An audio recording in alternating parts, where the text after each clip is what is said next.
just had this epiphany one day is, you know what? I've had enough of this crap. And so I literally fired all of my clients. It was the summer of 2019. I fired all my clients and I said, I'm going to rebuild this thing from the ground up. And I made 3 promises to myself. I said, I'm going to make more money as a business owner than I can make in corporate America. I'm only going to serve clients that I love and that I'm proud to serve. And I'm going to build a business that works for me instead of the other way around. I'm Matt Tate, founder of Decimal and fellow entrepreneur. Yes, I'm one of the crazy ones. I've chosen time and time again to hustle my way through that first million. Now, I'm scaling to the next 50. So I know firsthand what the messy middle is really like. And I know that entrepreneurs and leaders like us need a destination for empowerment, community, and encouragement. This is our place. This is After the First Million. All right, today we're joined by Michael King, a true leader, multiple-time entrepreneur and business owner. From his journey as a former nuclear engineer in the U.S. Navy to his role as a fractional CFO, Michael exemplifies resilience and determination. As if starting a growing fractional CFO shop at KFE Solutions wasn't enough, Michael also founded the CFO Accelerator, another fast-growing business that helped other fractional CFOs. That means he's built a business, then he built a community, then finally he turned a community into a business. Michael's navigated the messy middle and helped make it easier for an entire industry that's focused on helping companies navigate their futures. Michael, thanks for joining me, man. So glad to be here, Matt. Appreciate it. All right. So you and I both know that to start and run a company, got to be a little crazy. When did you know you were one of the crazy ones? Can I give you a hot take on this exact question, like right out of the gate? Let's go with a hot take. Let's do it. I don't feel like it was a crazy decision, and I want to tell you why. Over the track record of my life, and I would venture to say for the people listening to this, over the journey of your life up until today, my bet is most people listening have never truly failed at something that they put their heart and their energy and their passions behind. And so when it came time for me to decide to go ahead and make the leap, I look back at the track record of success, not to say that there weren't fails along the way, but the consistency and the continuation of showing up until you got the job done. And so for me, it never really felt like this crazy decision. It was definitely from a place of confidence and that I believed in myself. And so for me anyway, I never felt like it was crazy. I think that's interesting because I've felt that way too. And I've talked to people that are in your position. And then I've talked to people who are on the other side of the spectrum, like me, who I've built today a successful company that's growing very well. But I've had one that has totally 100% crashed and burned. And it was one of those that was a much better idea than a business. It's interesting because I think that there is a lot of, I would say, courage in doing it. Even if you have confidence, there's still that courage of stepping out on your own and running your own business rather than being a leader within somebody else's business. So what pushed you through that? And then let's go back and start through your career, because I do think it's a fascinating trajectory because you did not start out your career in finance. No, I didn't. So we'll hit the first question was around the courage piece. And I think it's important to point out that for me, like the kind of my definition of courage that I think a lot of people maybe get a little bit wrong, Matt, is courage isn't the thing that is in place of fear. They're not mutually exclusive. Courage is simply the ability to take action despite the presence of fear. And so were there some nerves and was there some uncertainty and ambiguity around the decision to leave a lucrative multi-six-figure salary and all the things? Absolutely. Absolutely. But I think it was balanced with an appropriate level of financial stability, with just that belief that I can do hard things. I can figure things out. And maybe if the first one is a swing and a miss, the second one or the third one will be the one that pushes through. And luckily, the first one is still going strong. the first attempt at entrepreneurship, made it. Not to say again that it wasn't without turbulence and speed bumps and potholes and detours along the way. But really, I got to the point, and we'll go through the backstory, the lore, as my 11-year-old calls it, of how did we get Oh, here. I love that. But I had reached this point where I was looking at other people that were, in my view anyway, Matt, massively successful, that were doing really big things as business owners. And I realized one day, they're smart, but I don't know that they're that much smarter than me. And I certainly don't think that they're that much harder working than I am. And really, at the end of the day, like that die hard, I will show up as long as it takes and put in whatever work it takes to see this thing across the finish line. I knew that I had that in me and that I'd be okay. So one of the things I find is interesting, and let's use this to transition to your story because it's a fascinating non-straight path. And you talk a lot about that grit. And I think a lot of leaders and entrepreneurs share that of, I'm willing to put the work in. I'm willing to roll my sleeves up, to walk through the mud, and I'm going to fight through to make it to the other side. Talk about how your career led you to where you are today. Sure. We'll go all the way back. After high school, I went to Auburn University. I started off as a journalism major. That lasted an entire half of the semester until I realized journalists make no money. And then back in the late 90s, you started to see the digital revolution and things were moving online. I was like, this isn't for me. I switched over to mechanical engineering. Also, around that same time, I got introduced to beer, and beer led me to introduce to alcohol and nightclubs and partying. And so I made it through a year of college with I don't know, a 2.4 GPA. And my dad said, I will not pay for you to go to out of state school and barely teetering on a passing grade. You're on your own. I thought I could wait tables at Red Lobster and afford out of state tuition. That's how disconnected from finance I was back then. That lasted for not quite a semester. And then I was out of money, still with the 2 point something GPA, and had to move back home to Northwest Florida. And I'm there for a couple months, realized I'm doing bad things with bad people, stuff that I wasn't proud of. And I could just see the road ahead wasn't going to lead anywhere that was promising. And so I decided to just enlist in the Navy. And so I said, all right, when we think about the Navy, what is a job that will pay the most in the Navy that won't require me to dodge bullets ever in my career? And so it was nuclear engineering on submarines, and the intersection of no bullets and as good a money as you're going to get as an enlisted guy in the military was the nuclear submarines. I took the test, got into the program, and a couple of days later, literally like 48 hours after I had this epiphany, I'm off to boot camp.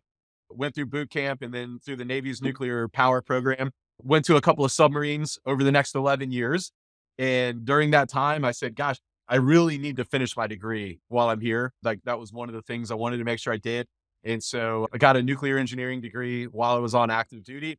And then 11 and a half years into it, I said, the idea of just tooling around on a submarine 500 feet underwater in the middle of nowhere, hoping we don't have World War III, that doesn't sound fun to me anymore. And so I got out of the Navy and I made the very obvious career transition into plywood manufacturing. And I got a job as a steam plant engineer overseeing the boiler. And through a random chain of events, Matt, I find myself running the facility about a year and a half later. And it was pretty cool. I had 500 people reporting up through me, $90 million a year P&L that I was accountable for. And the only challenge I had there was I didn't know what PRL stood for, much less how to be accountable for it. You got to remember, I was an enlisted guy on submarines for 11 years and I got a nuclear engineering degree on the side. I had no exposure to business whatsoever. And now I'm responsible for the financial health of this massive organization. And we had a controller that worked for me and some staff accountants, and they would bring me these reports printed out every 2 weeks. And I'd say, hey, ladies, just leave those reports in my inbox. I'll take a look after lunch. And then I started Googling and YouTubing, trying to figure out what are these reports telling me.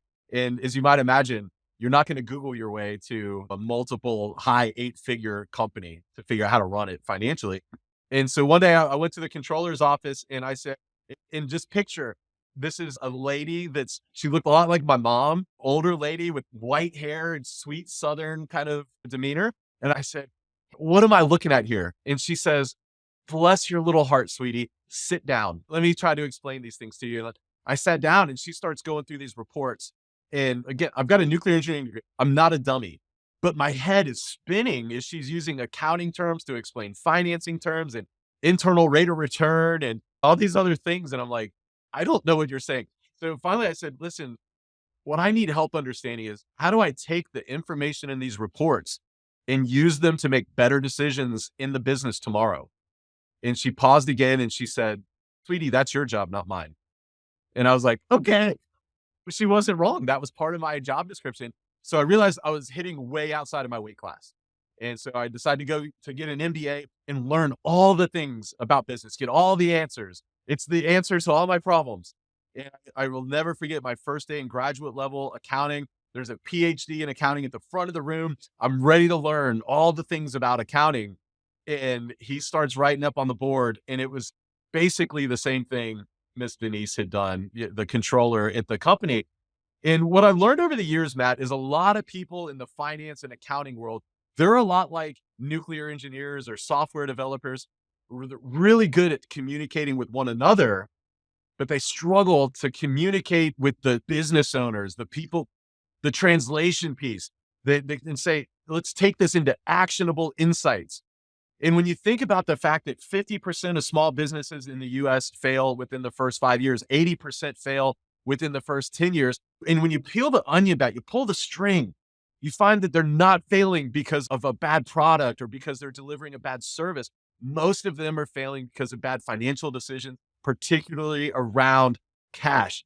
And I'm like, gosh, the folks that know the material, that have the answers, don't know how to communicate those things with the people that desperately need it the most. I said, I want to be the guy that bridges that gap. I want to be the one that brings those insights and translates them, like you said, to the business owners so that they can make better decisions. And so that was 8 years ago. I decided to start, didn't call it a fractional CFO firm back then. I didn't know that was a thing. It was basically a consulting company, Matt, that was working with small business owners to help them get insights, actionable insights out of their finances. And over the last 8 years, we said, well, hey, there's this thing called a fractional CFO. And we got way more into the strategy and the longer term vision setting and the planning and analysis kind of stuff and built a team around it. And so that's what we do now is that we primarily work with the construction trades and movers and professional service companies to help them understand how to make their business finances healthier and how to achieve the goals and the dreams that they had when they started their business.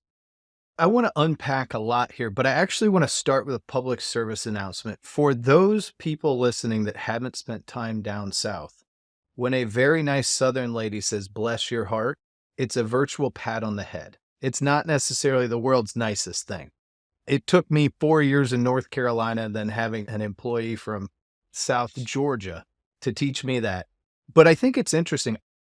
You have such cool swings in your career of the pendulum from journalism to mechanical engineering, from trying to put your way through college to joining the Navy, to staying in the Navy to running a plywood manufacturing business, to running that business and now helping become a finance expert, to then you swing your pendulum quite a bit through that kind of middle and beginning of your career.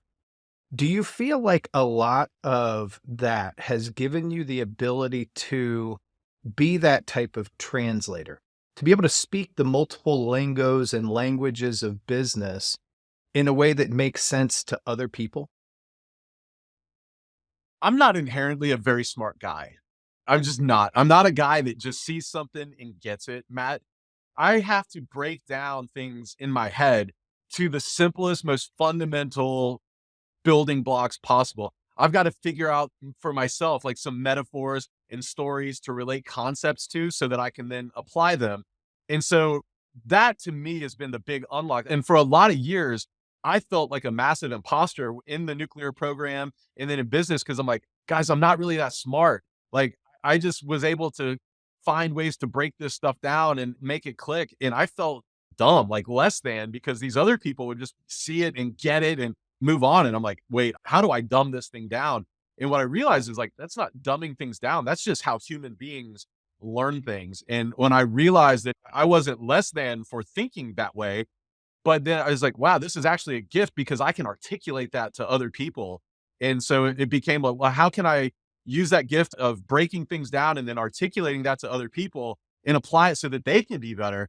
That's really, I think, where that kind of translation came from and where I got that skill was just recognizing that it wasn't just me that needed that, it was other people. Well, I think that's a great point. And you also bring up an interesting thing. Most people, when they feel that imposter syndrome, they feel that less than, they don't necessarily have that internal drive to say, I'm going to climb that hill and then I'm going to master it. But you do it over and over again. What drives you to continue to do that? There came a time after the military. In fact, I remember clearly what started the journey here. And so I'll go back. So when I was at the plywood mill, I lived 90 miles from the office. I was a 90-mile drive Cool. each way, 7 days a week, most of the time. Okay. Cause it's a 24-hour, 7-day a week facility. And I started listening to morning radio at the time because that was back when 3G Oh, cell yeah. phone service was around. And so you couldn't stream stuff back then. And so I'd listen to radio and I could realize it was just toxic crap going into my head. And I've got to find something better to fill my time with, something that's going to make me better than listening to this junk. And so randomly, I decided to listen to the audiobook of The 7 Habits of Highly Effective People. And that book would change the trajectory and the course of my life forever. Because as I listened to Stephen Covey talk about these 7 habits, I realized I sucked at all 7 of them. And I was like, so these are the things that the successful people do. I'm no good at any of them. And so then I said, what I'm going to do is I'm going to start diving into each of these individually and reading and listening to more audiobooks on those. And I'm just going to pick them apart one at a time and see how can I get better at them and apply those principles as a person and as a leader, as a son, all of those different things.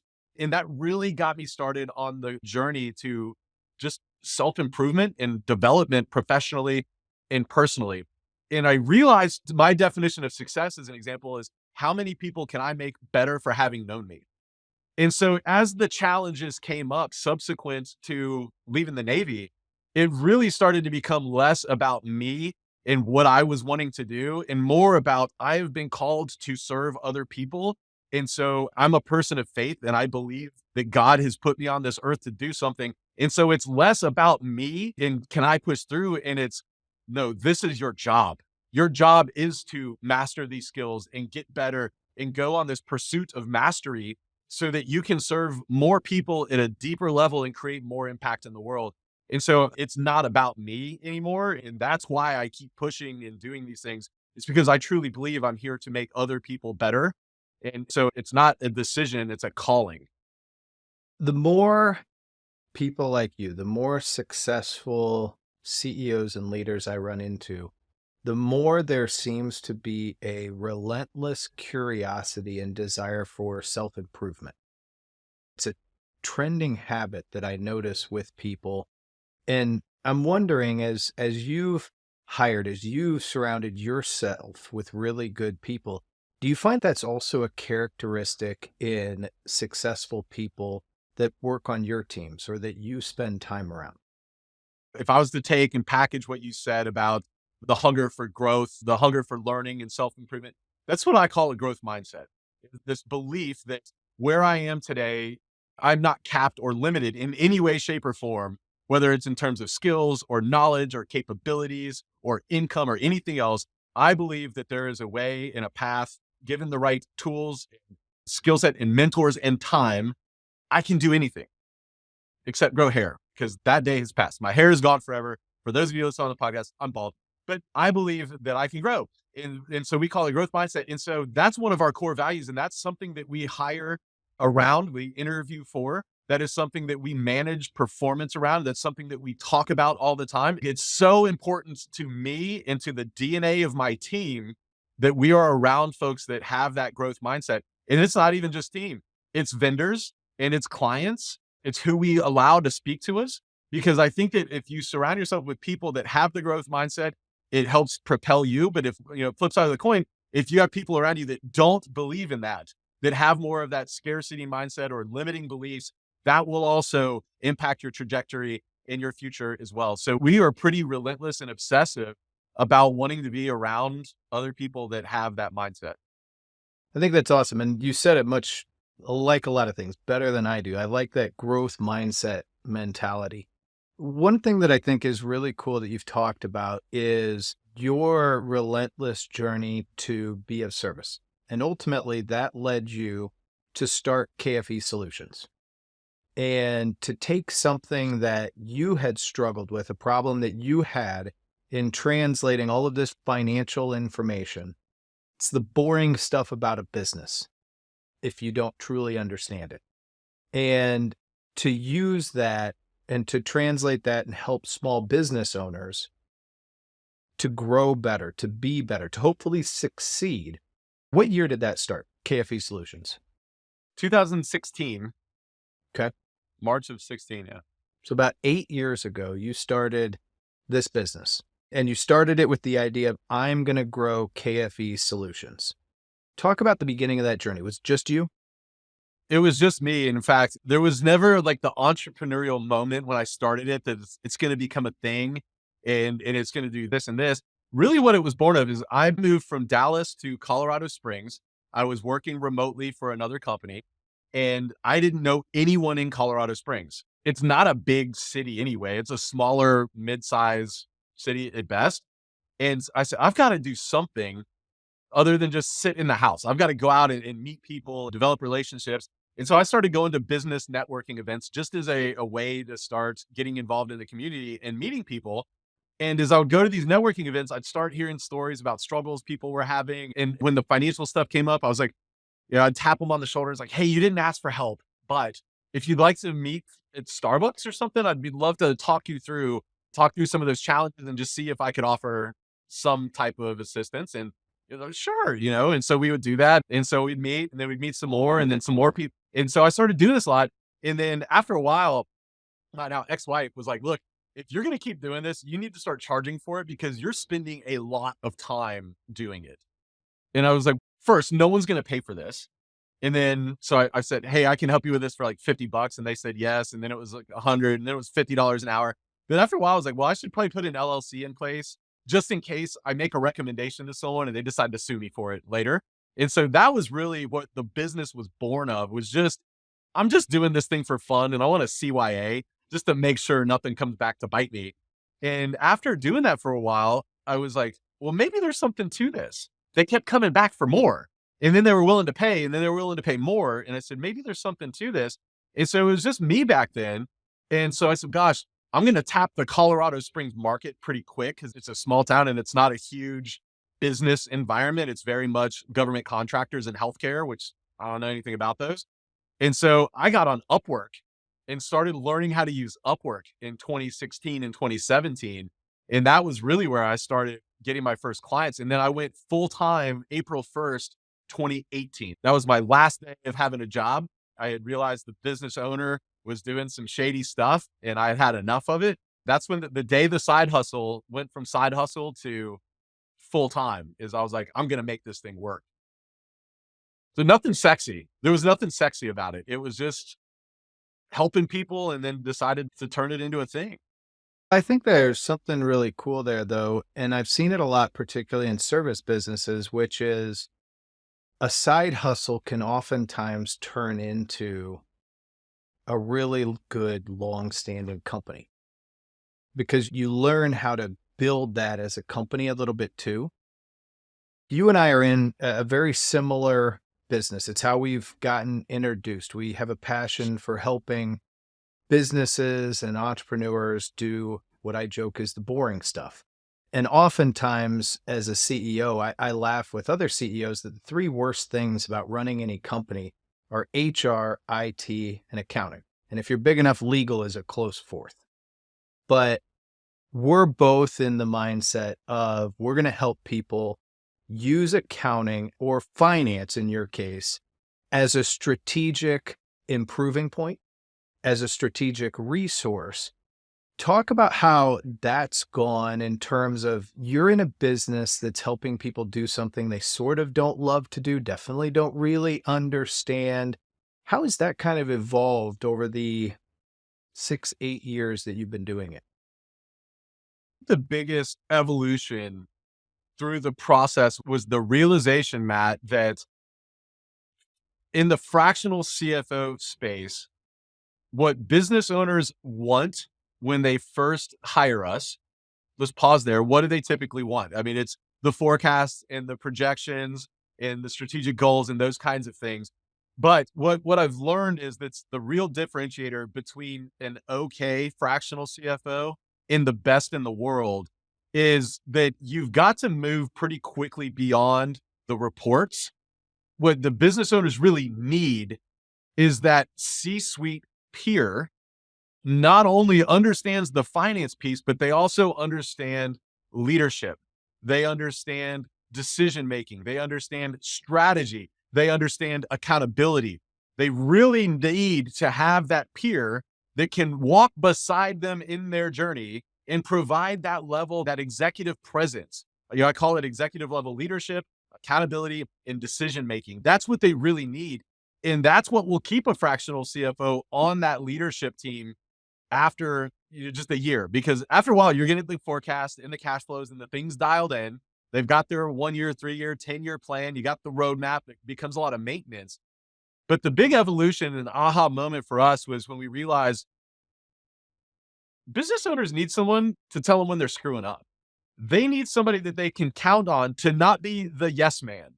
They need to know that there's someone in their circle that's not part of the echo chamber that's smiling and nodding with every single decision or idea that comes out.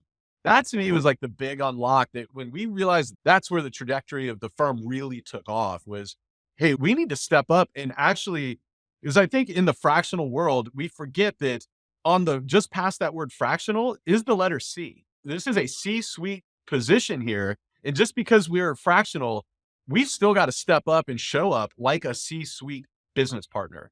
And I think that was the big unlock or evolution along the way was moving beyond the financial reporting and really getting into being an executive level peer.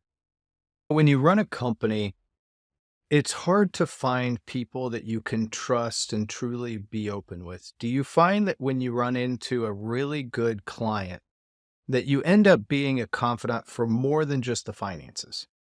100%. I think you have to in order to build the long-term relationship. I tell the fractional CFOs all the time, like your job as a fractional CFO is to move from transactional to relational with your clients. To your point, Matt, like you've got to have that level of trust and respect. And frankly, I would say that once we get in with a client and develop some fundamental levels of trust, I would say half or so of the conversations we have aren't around the P&L or tax strategies or anything else. It's, hey, I'm faced with this really tough decision with two people on my team. What would you do? I'm really struggling as a CEO because of all the hours that I'm working and it's starting to take a toll. And honestly, I'm burning out. What's your read on that? Do you see any blind spots? How can I balance more? Where are my priorities misaligned? Again, it's those that peer-to-peer executive kind of conversation. And to me, when those questions start coming up, I'm like, oh yeah, Oh, yeah. we're doing our job. This is the difference that we're really here to make. Do you find then too that unlocks your team too? That it unlocks the people that work for you that are also being fractional CFOs to grow better too? Because I find a lot of times when I hire people, they start a little more transactional, but then once they build that more relational aspect, as a leader, it's a cool thing to watch that unlock and that growth. Because in a lot of ways, it's really hard to go backwards from there. It is. I'll tell you off the bat, it makes hiring significantly harder because that's got to be part of what we're looking for. And a lot of times, to your point, they're not there yet. And so it's like, is this a person that we think that we can get there in a relative reasonable amount of time? Is that somebody that we can get there? But yeah, once they come on the team, is we're auditing our CFO calls and watching the calls and the conversations. You get goosebumps when you see somebody on the team ask the question or give the hard feedback or challenge the client. And then you see them respond in the way that you would hope they would respond. And I think that the challenge and the pushback is what gives you the opportunity to get the questions later that are on those deeper levels, because they've got to trust that you're not the yes man in the echo chamber. And Right. once they know that you're that person, then they trust you to have those even deeper conversations. And so when you see those things happening, or we're in our Slack and it's like, oh my gosh, one of our clients was just talking about this, it's a goosebump moment as a leader to be like, yeah, this is what I wanted to build. These were the conversations that I imagine happen with our clients. It's a huge win for me as a leader to see the team having those conversations and the clients embracing them and the trust being there. It's awesome. Well, and it's really cool to see you light up as you talk about those moments. And one thing that's always been apparent is that to me is that you really derive a lot of energy and a lot of passion and probably feel really good about helping other people, being around other people. KFE is not your only business. And one thing that's coincided with you starting a fractional CFO shop has been the explosion, and growth is not a good enough term for it, but the explosion of the fractional worker. And the pandemic accelerated an already growing industry, but you took that and created a community too. How did you get into that? What led you to do that? There was a point 5 years ago, I think it was, Matt, where I wasn't happy with my firm. I wasn't happy with the work we were doing. I wasn't happy with the clients that we had. I wasn't happy with the value that we were providing. Well, there was a couple factors that went into it, but when I started, I didn't know what the heck I was doing. There was no playbook. There was no mold back then on how to build a CFO firm. And so I just went out and started doing stuff. Let's go get clients. Let's see what problems we can solve. But I had always wanted to be on that forward-looking strategy end of the conversation. That was what was in me when I started it. I turned around one day and I realized, gosh, I got a lot of clients that we're doing bookkeeping for. I got a lot of clients that are having us do treasury work. I've got a lot of clients asking some very specific questions about taxes. This isn't what we wanted to do. But more importantly, to my dissatisfaction, is I didn't like the clients that I had. So there was a small team at that time.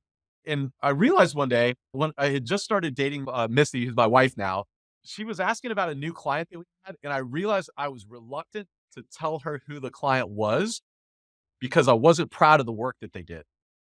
Hmm. I was like, this is a problem.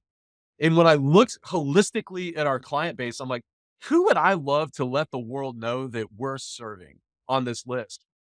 And there wasn't any businesses in there that really lined up with my values.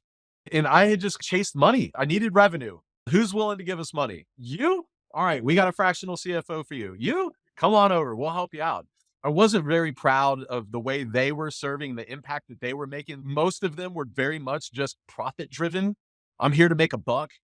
And in a lot of ways, looking in the mirror, I was there to make a buck too, and I didn't realize it. There was a values misalignment with who we were serving and who I wanted to be. And I wasn't making a lot of money either. I was making thousands of dollars a month take home. And I just had this epiphany one day. We got a client that was complaining that we had invoiced them for 44 hours and he thought it was like 42.5 hours. And that was after working all weekend for this client to help him get invoices out the door. And I said, you know what? I've had enough of this crap. And so I literally fired all of my clients. It was the summer of 2019. I fired all my clients and I said, I'm going to rebuild this thing from the ground up. And I made 3 promises to myself. I said, I'm going to make more money as a business owner than I can make in corporate America. I'm only going to serve clients that I love and that I'm proud to serve. And I'm going to build a business that works for me instead of the other way around. And I said, if I can't build a business that meets those 3 promises in the next 6 months, I'm going to close up shop and go back to corporate America. I've got a nuclear engineer. I can go work at any nuclear power plant in the United You had a States few and make a options. yeah, I can make $250,000 sitting there staring at gauges doing what Homer Simpson did. And there's no risk there. Just go do my thing. And so I gave myself 6 months to figure it out. But going back to that growth mindset and that like relentless desire to learn, I said, hey, I want to find a coach. I want to find somebody that's 3, 4, 5 years ahead of me that can teach me how to do this. There was nobody. where do other fractional CFOs hang out? Where I can just go and see what are they talking about and learn from them. There was no community. I said, okay, well, I'm going to go take a course. There's got to be a course out there that talks about how to build a high ticket advisory firm. There was no course. I was like, I'm going to be that guy one day. If I figure this thing out, I'm going to be the guy that helps those coming behind me because I knew that this was important work. Fast forward a few years, I do a lot of speaking and stuff like that. And inevitably, I'd get CPAs that are like, hey, how did you do that? How did you build KFE? What did that look like? And I was like, I don't know, like just figured stuff out. And it said, wait a minute, maybe now's the time. I've learned some lessons. I certainly haven't got it all figured out, but I decided to start a free Slack community for fractional CFOs and those that wanted to be a fractional CFO. And so we started a free Slack community and I advertised it on just through organic content on Instagram of all things, because I didn't know how to use LinkedIn back then. And so I just started in this community. Went from 0 people to, I don't know, 30 people or something pretty quick. And then everybody was asking the same question. So I said, hey, next month, I'm going to just do a Zoom and I'm going to answer these questions that y'all are asking because I got tired of typing the same stuff to everybody. And so I did a Zoom and 20 of the 30 people in the community showed up and I taught for an hour on pricing, probably how do you price CFO services and some of the lessons that I learned. And so we kept growing from there. And then people kept telling me like, I'm so glad I joined. I thought it was going to be crap because it's free. You would probably get more people in here if you charged. And I was like, no one's going to pay for this. And like, oh, I'd pay for it. And I was like, all right, it's $50 a month to join this thing. And everybody stayed. But then more people came, and the people that came after that were more serious. And so over time, I bumped it up to $97 a month. Over time, I realized I'm teaching the same concepts. They're asking the same things. How do you build a firm? And so I put a playbook together. I put 7 playbooks together and I said, this is how I run my firm. From how do we get clients to how do we onboard? How do we do financial analysis? How do we deliver our CFO call? What's in our reports? And so we made a course. And then hundreds and hundreds of people have bought that course. And then after a while, I said, you know what? We need a conference. Our industry is growing. It's booming. We need a conference.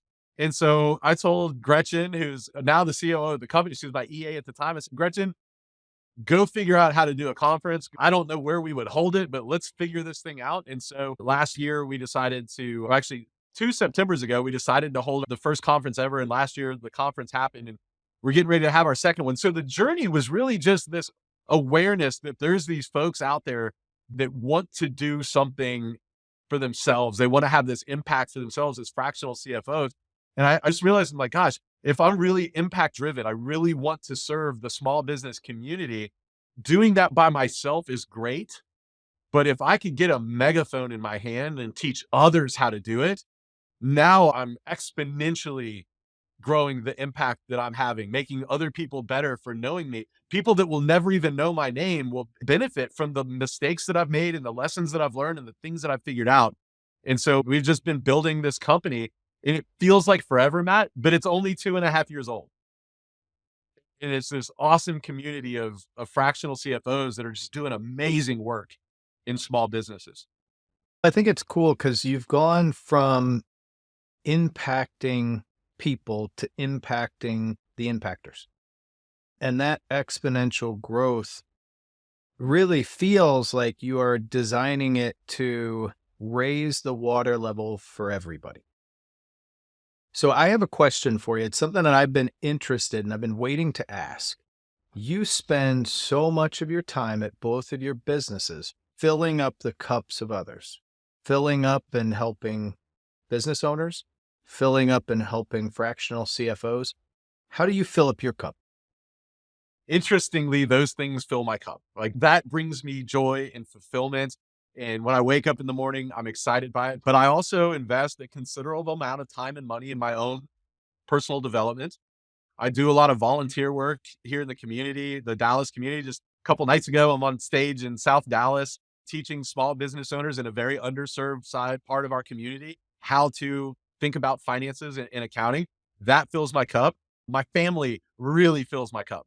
Just doing stuff with my wife and my son, like that lights me up quite a bit. He got his first bike not too long ago and he's loving that and getting ready to go into middle school now. That really fills my cup. But I think it's this balance of like service, growth, and giving back to the community and doing some stuff spiritually as well. You going to church and getting involved there.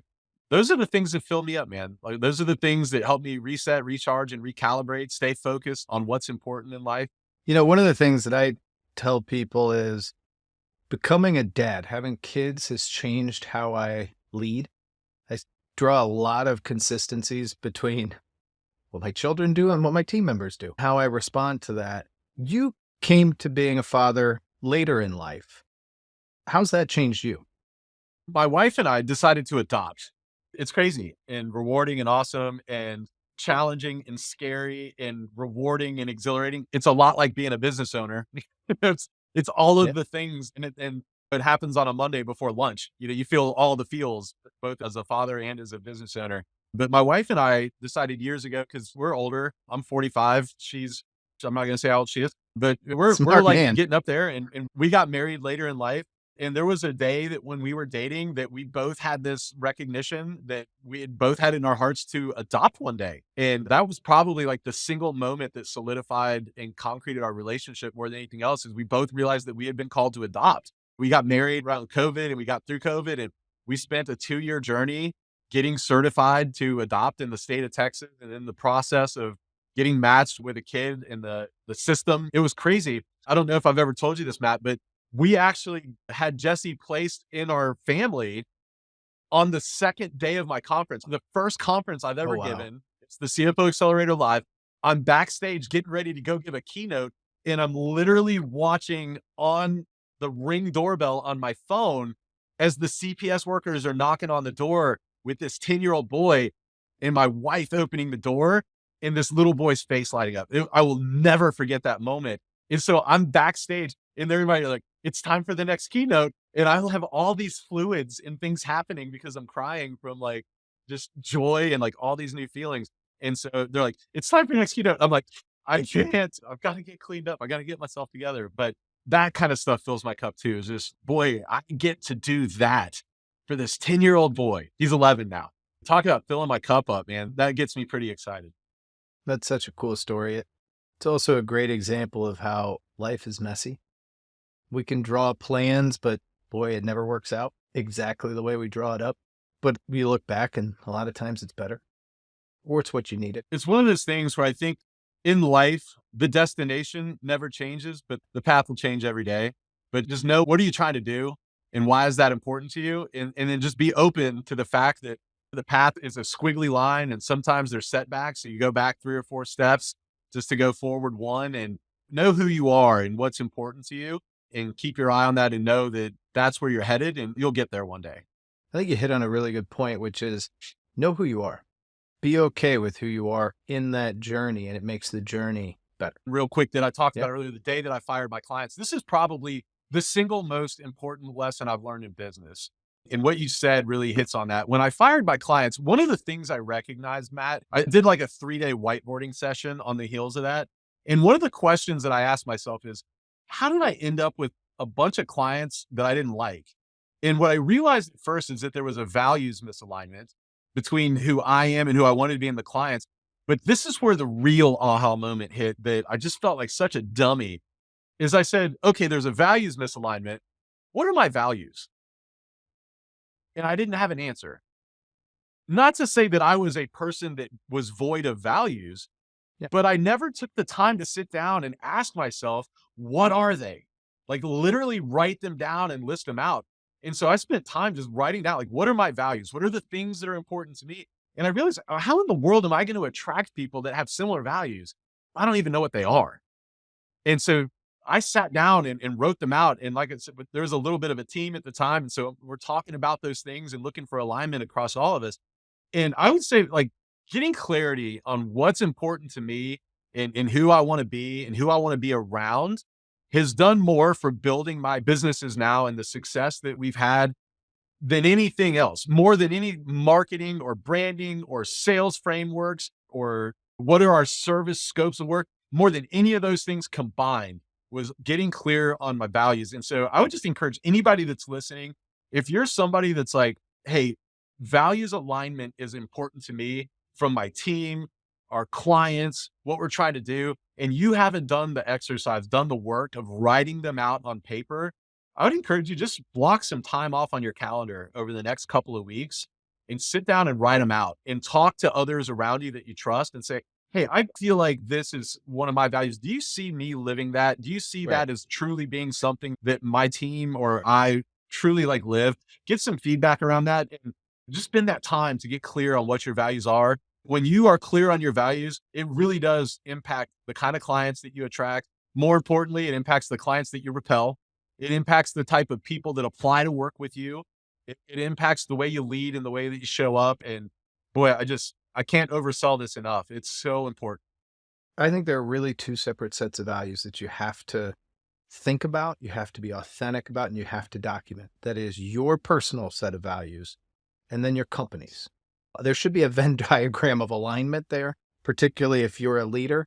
But I think having both are important. They will also be different because I don't know about you, but I also think it's important that we separate our identities from our companies, from our business, and that we are separate people. So with that, before we wrap, I do have one final question, and you've hit on it a little bit, but I'm interested if you have a slightly different answer. If you were to look back when you started and give yourself one piece of advice, what would you give yourself?